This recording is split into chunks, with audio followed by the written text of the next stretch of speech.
Hi, everyone, and welcome to episode 21 of our Couples Future podcast. We appreciate everyone listening. Bear with us this week as we are, once again, have our cat missing. Same one as last time. Yeah, so our minds are a little preoccupied. He's been gone for 3 full days now, I believe. Yep. So it's kind of sad, hoping he comes home. So got the neighbors on lookout, and we're in the middle of moving into our temporary location. Shelly's parents until we move into our home in 10 months. Mm-hmm. So moving, missing cat, a lot going on. So we'll see if any sex happens this week. Yeah. So. Yeah, when we announce our sex position of the week, it's going to be, we'll see. So before we start, I wanted to ask you, what did the leper say to the sex worker? What? Keep the tip.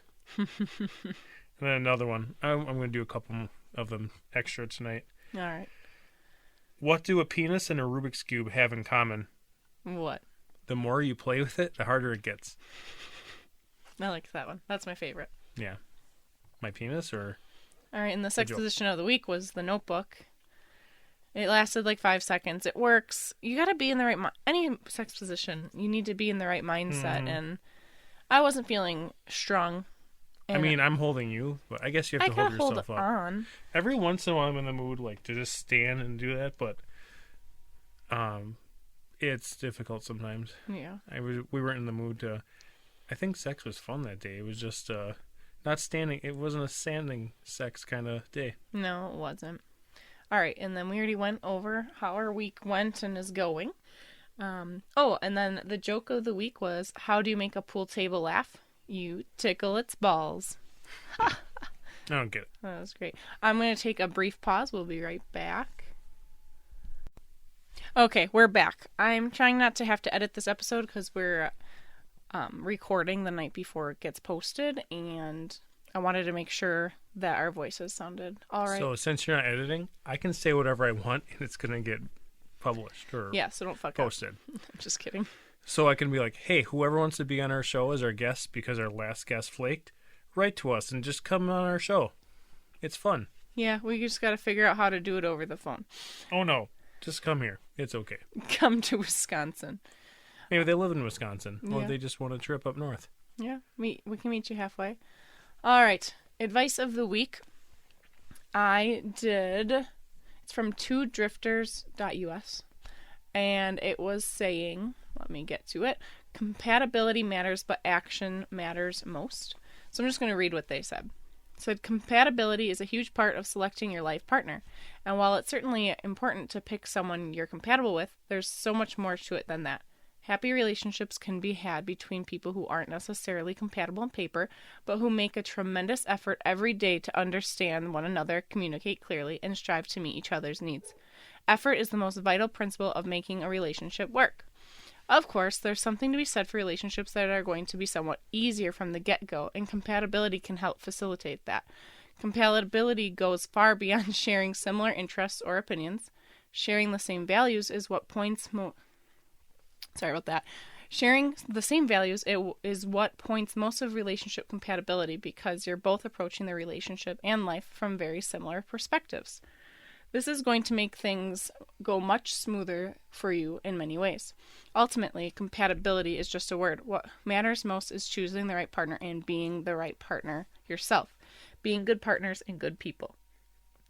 And I don't know, I thought it was interesting. I liked how they talked about having similar perspectives, like on when we met on Bumble, I put on there, like, if you don't believe in God, swipe left, whichever one means get rid of me, because I don't dislike anyone who doesn't believe in God. Like, I respect everyone's decision, but it would be really hard for me to have a partner who doesn't share that like with me and that belief. Like, I don't know how I have a cousin who married someone who's atheist, and she grew up Catholic, and I'm like, oh my gosh, I don't know how, I couldn't do it. I dated someone that I remember they told me one day, they're like, I don't know if I believe in God, and they're like, I used to, but I don't know if I do anymore. I'm like, okay. Like, I told them I still do and whatever. And then it was, I don't know how many months later, they told me their story of why they all of a sudden they did believe God again. So that was good. Yeah. To me, because then we were more compatible, and yeah, it's it clearly didn't matter. Like, we're more compatible. And, weren't compatible in the long run. Yeah, which I'm glad. Yeah. So that's my advice. I like that. That's and good. then I also have advice from a listener. We talked about lube the other day, and it just refreshed. All right. We talked about lube the other day, and she said that the type and brand of lube you use is so important. She said her skin and body are super sensitive to a lot of different products, so she's learned many things through trial and error. And she said she's a pure romance rep, so she got into that through this. I think she said, during COVID, needed something to do. So she said, I'll just put this. She goes, did you know that there are different types of lubes for different intentions? For example, for a guy to play with a toy, he should use a silicone-based lube. Penises are like a sponge and will soak up water and other liquids, which is why silicone base is important for male play alone. While when a female is playing with a toy, the best is a water-based lube, which mimics our own body fluids and creates a much better gliding sensation for us and does not disturb your natural pH balance. A lot of cheap or flavored lubes from the porn store have sugar or sugar substitutes in them for the flavor and will disturb your pH. Anything that throws off your pH Disturb it or disrupt it? Both. Okay. Anything so interesting. anything that throws off your pH will cause irritations or infections. This is why quality lube and quality toys and a cleaner for your toys is more important than most people realize. If playing together, the water-based lube is just amazing and it doesn't cause any irritations for her, she said. Plus, it re-wets and lasts up to 24 hours. So you don't have to reapply when you played before you left for date night and had some drinks during and are ready for round 2 when you're home. Bonus! So, I thought that was funny. I like that advice. And she did say, because we talked about Delta 8s, she said that we should check out, there's a CBD-based lube. Really fun. I would try that. I'd be kind of intrigued. And then she actually had some jokes for you. Well, for us, Yay. but, I know they're for you. All right. Joke 1. You have a donkey and I have a chicken. What do you get when your donkey eats my chicken? Something with a cock and an ass? 2 feet of my cock in your ass. Wow. I know I forgot I read these too, so that's cheating. Yeah, but I forgot it. I didn't read the sex story too, though. Then she told us to Google soggy waffle party or soggy biscuit party. And it's a circle jerk thing, right? Yeah, last one to come on the biscuit or the last gets one to come eat it, right? Yeah, that's disgusting. So gross. I wonder if anyone's actually done that. If you like that, good for you. I can't. And then, what is the best water slide for kids? My throat. Yeah. I liked that. That was good. Thank you so much for all of that.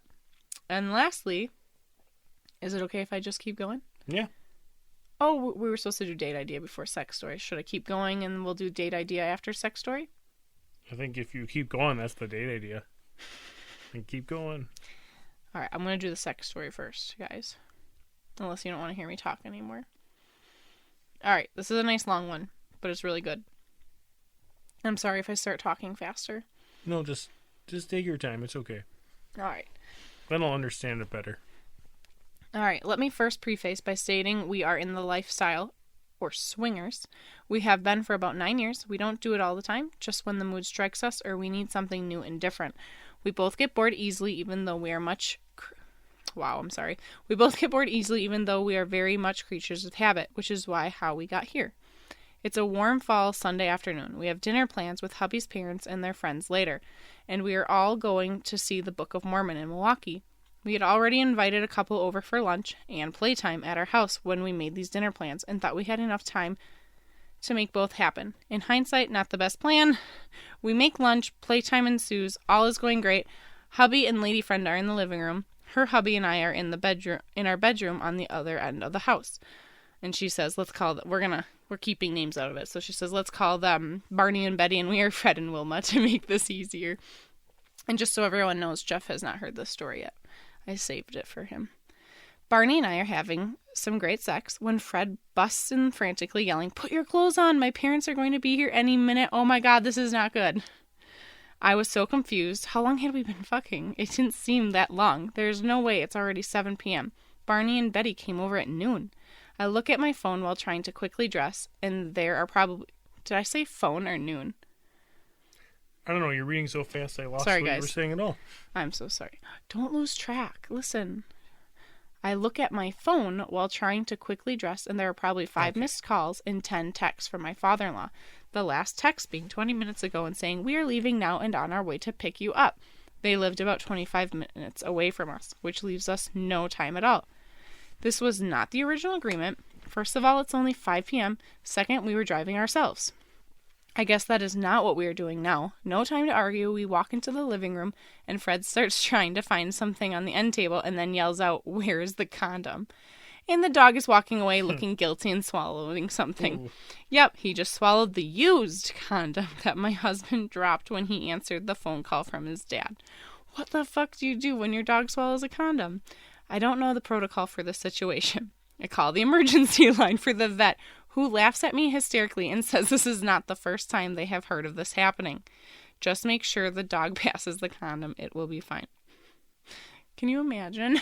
You would be freaking out if our dog eats, like, what did she eat? Oh, she ate a styrofoam peanut that was So biodegradable. the concerned. Modera I sell, the peanuts, you can eat them. But I didn't know that at the time. And it doesn't mean they're delicious. They're fine to eat. All right.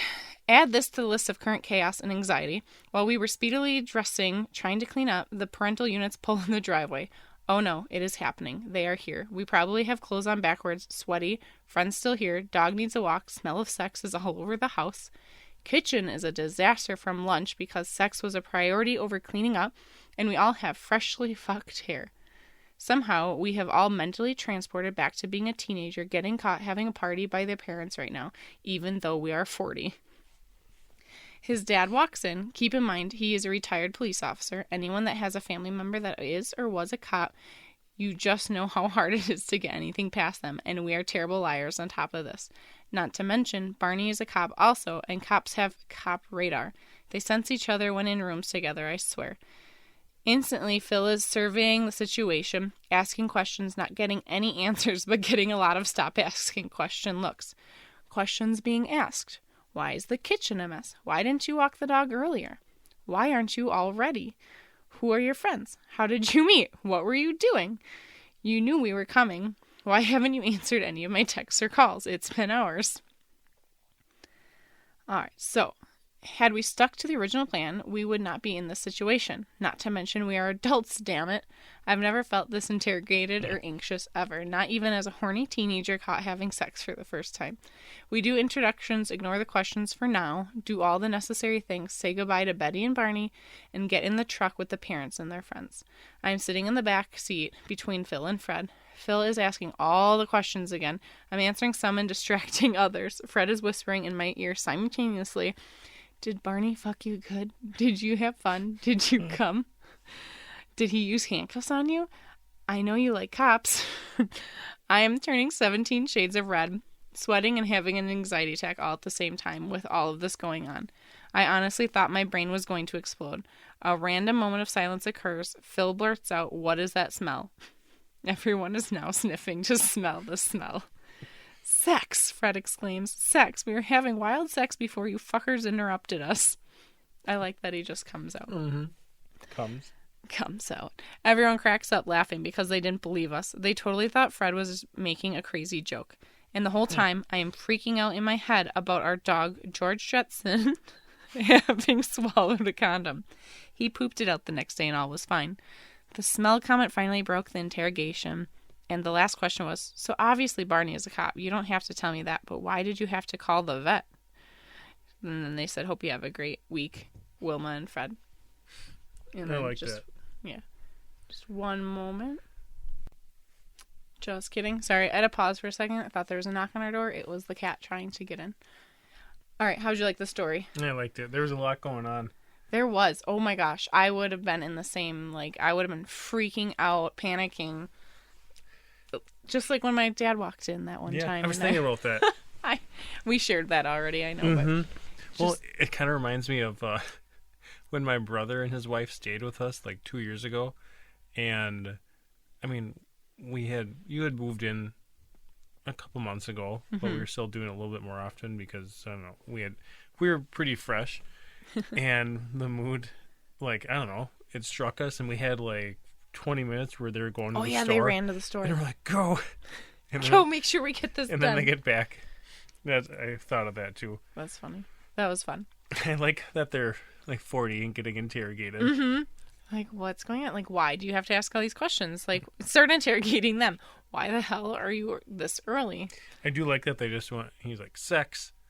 Which, I like, if you're like blatantly obvious about stuff, people aren't going to believe it. Yeah, they're like, no, you're joking. It's like when I fart in a place and I know it smells and I go, oh, do you smell that? You draw attention to it. Yeah. But I don't think it's you. We're going to pause one more time, guys. Okay, hopefully that was our last pause, guys. Like I said, we're not editing this, so fingers crossed. All right, date idea. I found this. I thought this would be fun. My brother-in-law did this for my sister, and it was amazing. Is it a scavenger hunt? It is. Okay. So plan and carry out a scavenger hunt or treasure hunt for your partner. So I don't remember if it was her birthday or if it was their anniversary, but he got a babysitter. He made her run and get food, and then he disappeared, and there was a note back at home, and she just had to follow the clues, and eventually it led to a hotel room, and I think a bath was already drawn, and I think it's really... And you guys, you can do this around the house, too, but I think that would be a really fun date. I like the idea. It reminds me of a story. Yeah. I did not plan the scavenger hunt. An ex of mine planned one for me. Oh, we're going back. And... like, yeah, whatever, it's a cool surprise. But anyway, the only thing that made this memorable was they apparently had like 2 cake pops from the store, like completely packaged, sitting underneath, along the river. There's that walking path and there's a bench. Okay. They like put it under there, and I got there and it wasn't there. So somebody took the cake pops. An animal totally could have. Oh no, this was like... They said they made it so it was like animal proof. I blamed a squirrel in my mind, but somebody had to like look underneath this bench. And but found if you cake pops. randomly found cake pops that you knew weren't for you under a bench, they could have been poison. Yeah, but they were packaged. Shh. A needle could have gotten through it. I ate cookies out of the garbage once. Your own. They garbage? were in a package though. Your own. No, I was at work. They were in a package. Someone Jeff thought they were has some old, disgusting habits. threw them away. Another coworker ate them too, so it was okay.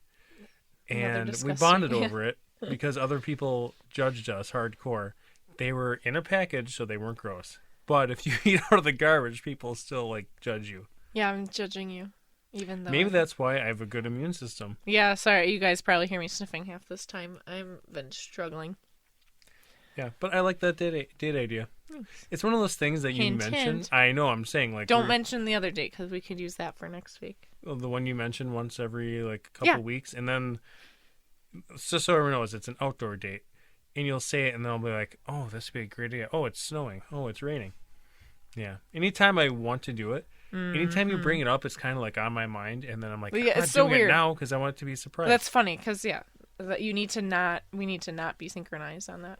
Yeah. So I have one more. This is almost a story. It's a longer joke. Okay. And all these jokes are from bestlifeonline.com/dirtyjokes. It says a penguin takes his car to the shop, and the mechanic says it'll take about an hour for him to check it. While he waits, the penguin goes to an ice cream shop. Obviously, I don't know, he likes cold stuff. And the penguin orders a big sundae to pass the time. The penguin isn't the neatest eater, and he ends up covered in melted ice cream. So obviously You've it looks told inappropriate. this joke. On here? Yeah. As I was reading, I'm like, did I tell this? Anyway, it's a repeat. Whatever. Well, I'll do it for again. those of you who didn't listen to the episode with this joke, sorry. I'll have to Here- find I mean, another here you one go. after. No. Anyway, penguin's covered in melted ice cream. The mechanic looks at him and goes, "Looks like you blew a seal." Like, Yeah. in the car. He goes, "No," the penguin insists. "It's just ice cream." The joke It's a did good sound joke. familiar, but... Sorry, guys. Repeat for you. Well, okay. I will just do a joke that a boss of mine would say every once in a while. All right. He would go, What do Tupperware and walruses have in common? Something about a seal? Yeah, they both like a tight seal. Yeah. Nothing like a tight seal. Gross. All right. Sex position of the week is the bridge. Check out our social media pages for a picture of that. It's an easy one, guys. We can all do it. Yeah, guys, share it with people. Tell them, hey, check them out on YouTube and whatever if you like it, because it's gonna keep us doing it. When you say YouTube, we don't have videos, guys. So no, I think that's gonna be on the docket next, so you can see our pretty faces. Yeah, as long as we can get this under control. Even though I was told this past weekend that my friend said it as a compliment. He said it was meant as a compliment, okay. But then he goes, oh yeah, this was Russell. He was on the show. Oh, okay. He goes, yeah, I like your beard. He's like, it reminds me of a lumberjack mixed with insane asylum. Like, okay. Is this for the purpose of if people see your face? Yeah. Oh, okay. I feel like then other people can judge. Does it look like lumberjack mixed with insane asylum? Whatever that is. Stay tuned to see if we reveal ourselves. Ooh, that sounds... So speaking of revealing yourselves, I don't really understand OnlyFans because whatever, you can see whatever online. But I was looking stuff up. People claim you can make like $40,000 in like a short amount of time on Pornhub doing your own things. Speaking of revealing yourself. Let's do it. But can I put an emoji over my face? I don't know. We'll have to look into it. If anyone knows anything about this, let us know. Yeah, if anybody's ever done this, let us know. Like, and it sounds like it'd be a good moneymaker. I just don't want anybody to see your naked body. Yeah, and I have a lot of tattoos, so people, even if you covered my face, you'd know who it is. Yeah. Also, I mean, it would be fun. Like, I wonder if they name the videos or if you get to do it. Like, average guy with slightly bigger than micro penis. Like flops around while his wife, average sized wife, gets off using a vibrator and pretending that her husband helped, because that's her sex slave. No, it's not. Stop. Yeah, that's what it is. It's all you're like. I feel like I'm just there. We don't always use the vibrator. Don't even. I feel like I'm just in the same room as you, sometimes moving. Whatever. I don't know if I'm actually helping at all. No, not at all. All right. Remember, everything we discuss is a try at your own risk. We are not responsible for any injuries. Our podcast comes out every Wednesday morning. Social media, you can find us on Facebook, Instagram, and YouTube at Couples Sutra, or email us at couplessutra@gmail.com. Remember, that's couples with a K. Please go like and subscribe. Email us your sex stories, positions, thoughts, issues, anything. Thank you guys so much for listening, and we'll talk to y'all next week.